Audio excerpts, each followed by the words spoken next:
ukuthi ngiyaphi ngelinye ilanga ake uthi inkazimulo ngelinye ilanga sesithande elusile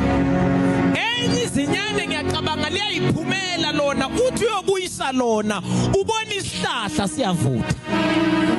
thina manje bazalwane he sees a tree isihlahla lesimemahlangu siyavutha manje vumani bafethu ngisho ngithi uthe sibona sivutha wangasinaka uthe sibona sivutha misibu wangasinaka phela kusehlane la uke uthi gogo sesigangeni umlilo uvela usiqhubukele so mhlambe lento yokuvutha kwezihlahla yayijwayelekile nangesikhathi kaMose ukuthi uma ngabe ngisehlane vele utshani buzoyiqhubukela bese buyavutha nezihlahla iqhube but into eyamdrawa iattention wasibusa ukuthi izihlahla ziyasha siphele abafowethu utshani biyasha buphele yonke into ekhona ingabanjwa umlilo iphele sinjani lesi sihlahla siyasha kodwa siphele nayo into eyadonsela uMose kulesihlahla ukuthi zikhona ziyasha iphele kodwa lesi gokomsweni siyasha asiphele iBhayibheli wasondela ukuthi ake abuke to his surprise babamahlangu umefika ke yena asafocus esihlahleni inceku esishayo kwaphuma iphimbo phakathi kwesihlahla and iBhayibheli bafowethu ake uthi inkazimulo iyona yodwa ekhona ukuthi iyemboze izinto ezingana ukuphila zibe nokuphila ngangizwa ngamanye amagama njengoba sokwamukela lenkazimulo we are in the days of glory bafowethu kuthi nayi kuphi Sathane bekade ucrashile wakudestroya empilweni zethu ulate ngoba inkazimulo mayikhona izinto ezifile ziyavuka abangizwa lapho indalo ilalela usimakade kuphela kodwa ngalelo langa imagine inceko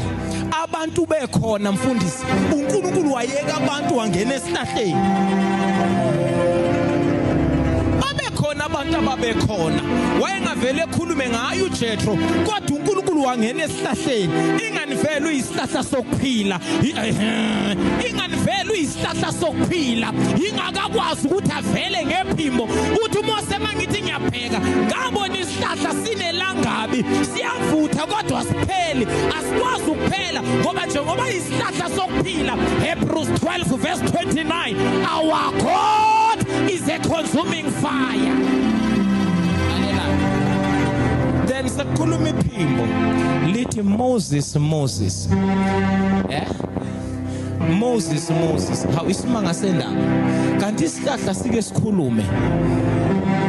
Moses khumula ngiyafuna ukukhuluma nawe ngiyafuna kwenzani uyani bafowethu gogo ngiyafuna ukukhuluma nawe nginento ezinkulu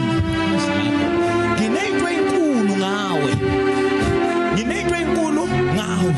kunento engifuna ukukunika sona ngoba ezinye uyiphethe kodwa awuna ezinye uyiphethe awunasambula ukuthi inamandla lento oyiphethe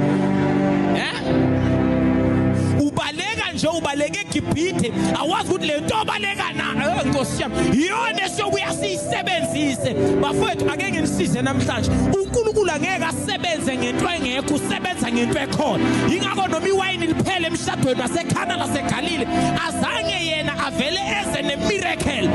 ngeke kube necondition iqala uthi nina thelana amanzi hayi ukuthi yena uza namanzi ulithelana amanzi ngoba umezosebenza fanele asebenzele phezulu kwesubstance ekhona so now uthi